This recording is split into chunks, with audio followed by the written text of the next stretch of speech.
Hello guys, good afternoon. Ito pang 5 araw na natin ngayon sa ating mga babies. Ayun, no? Nakakatuwa ang liliksin na nila kasi 5 days na sila ngayong araw na to. O nga, 5 days nga kasi pinanganak sila ng 29. Ayun guys, oh. Ayan si Bulinggit, yung pinaka-eldest na yan.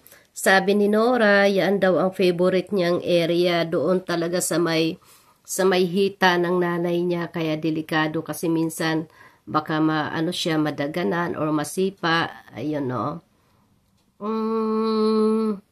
Wawa naman. Pasuray-suray akala mo. Eto to, akala mo lasing no? Pag naglalakad. So, ayan no. Para siyang lasing. Ano na pare? Galing ba tayo sa inuman? Ayun, thank you so much nga pala doon sa kay ka-farmers na taga Iloilo. So, ang cute ng iyong mga ang cute ng iyong mga alaga. So, natin yan kasi, no, yung part na yan kasi umihi dyan si Babsi. No, ayan. Kaso, iihi siya So, ilihis, ang bastos.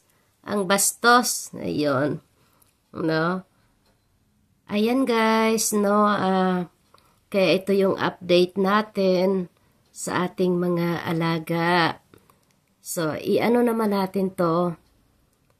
Iano na lang natin to, no? Ito naman siya, dito karugtong ito ng ating babuyan doon sa may ibaba. Pag diniretso yan sa ibaba, yon. Yung mga bato naman. So, yon kasi itatambak yan doon sa ginagawang bahay. So, yan yung area na yan, guys. Yung area na yan. Yan, pababa dyan. Doon yun sa, sa babuyan natin. Ayan.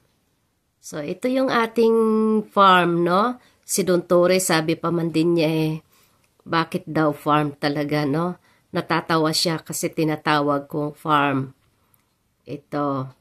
So, sana nga siguro end of this month siguro baka matapos na yan. Tambayan, no, sa akin yung asawa. Kanya yan kasi dyan daw sila magkakaraoke. Ayun, thank you Nyok, thank you. Pinsan ko yan, no, sa mother side. At yung isa si Ryan sa father side naman. So, puro pinsan ko silang buo. Yun, ayan, nalaglag. Ayun.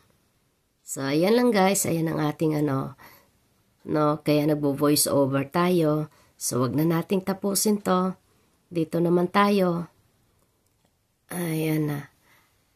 Ito naman. Ayan, teka. So, ito naman. Ito yung ating kalsa-kalsada na pa-exit. Ayun. So, thank you, Nor. No, si Nora ang atin doong, asawa ni Ryan, pinsang buo ko. Tapos, asawa niya si Nora. Siya yun bali ang aming tagapamahala. Tagapamahala talaga. So, yung isa naming pamangkin, diyan din nagtatrabaho. So, konting tulong sa kanila, konting tulong. So, malapit nang matapos. Ayan, yung may mga diyan, yan natin African na talisay. Tapos mayroon na namang parating ngayon. Mayroon tayong 6 na African talisay silver, no? Yung una, yung 3 na yan is variegated na African talisay. So maganda din yung kanyang maganda din siya kasi pinkish at saka white and pink. Ayun. So, malapit na. So, kaya thank you sa ating mga masisipag, no? Masisipag na katuwang natin. So, salamat.